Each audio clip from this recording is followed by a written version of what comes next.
विष्णु पुराण और गंडकी नदी महात्म्य में ऐसे ग्रंथ हैं जो मंदिर के महत्व को स्पष्ट करते हैं। श्री कृष्ण वैष्णव के अनुसार थिरुसालिग्राम इसका सबसे बड़ा प्राचीन नाम है। माना जाता है कि विष्णु की मानव रूपी प्रतिमा शालिग्राम शिला केवल पास की गंडकी नदी से ही आई है।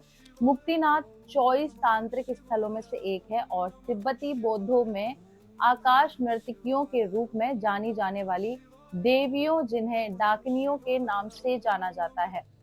एक महत्वपूर्ण स्थान है वह मुक्तिनाथ मंदिर की मूर्ति को अवलोकितेश्वर का अवतार मानते हैं जो बुद्धों की सामूहिक करुणा का प्रतिनिधित्व करते हैं।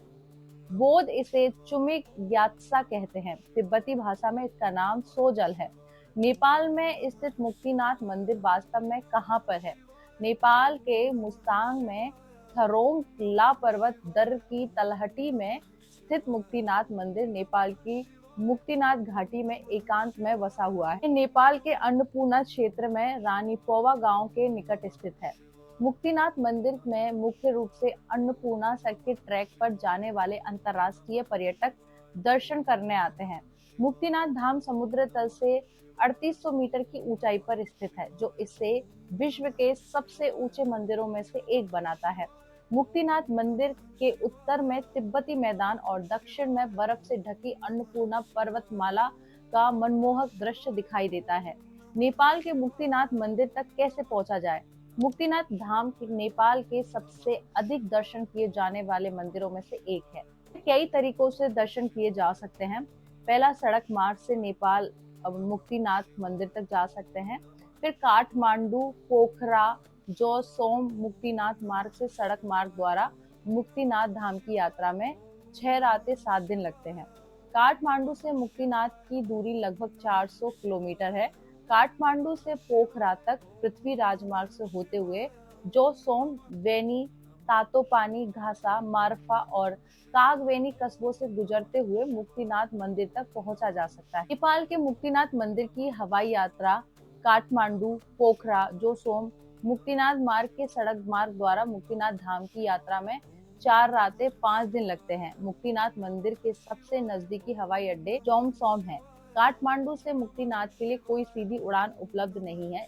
पहले आपको पोखरा पहुंचना होगा, फिर वहां से जोमसोम के लिए उड़ान लेनी होगी।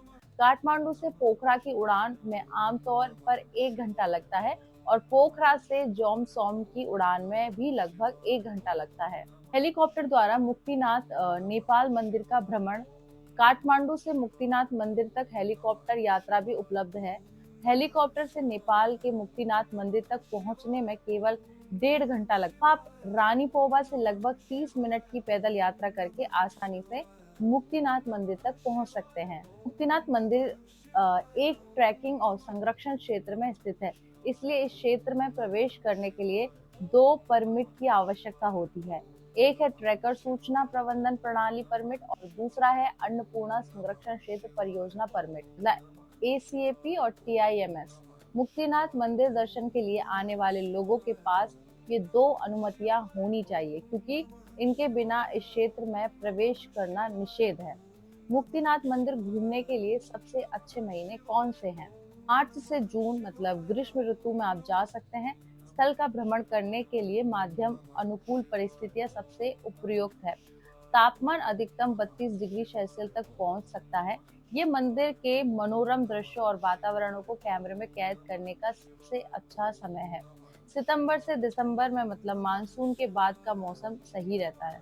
हिंदू श्रद्धालु ऋषि तर्पण, जनाई पूर्णिमा, रामनवमी, विजयदशमी जैसे हिंदू त्योहारों पर मुक्तिनाथ मंदिर अवश्य जाते हैं। अगस्त सितंबर में होने वाले लोसार, तोरनाला, बकछाप, लामा नृत्य उत्सव और यार तुंग जैसे त्योहार बौद्धों के लिए विशेष प्रार्थना करने और एकत्रित होने का महत्वपूर्ण समय होता है। मुक्तिनाथ मंदिर के आसपास घूमने के लिए कौन कौन से स्थान हैं जिनमें आप जा सकते हैं?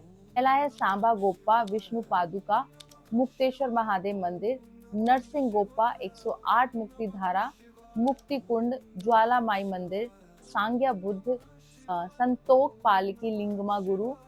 तो इसीलिए मंदिरों की यात्रा का मुक्तिनाथ मंदिर टूर पैकेज श्रद्धालुओं के लिए एक संपूर्ण और जानकारी महत्वपूर्ण यात्रा है। यात्रा का प्रारंभ काठमांडू से होता है और यात्रा की अवधि और लागत परिवहन के साधन पर निर्भर करती है। इससे आपका प्रवास आरामदायक और यादगार बनेगा, क्योंकि आप मुक्तिनाथ मंदिर और नेपाल की धरती पर स्थित कुछ अन्य प्रसिद्ध स्थलों जैसे कि झीलों का शहर पोखरा, जोमसोम और पशुपतिनाथ मंदिर, बोधनाथ स्तूप और विशाल अन्नपूर्णा पर्वतमाला जैसे कई अन्य स्थलों का भ्रमण करेंगे।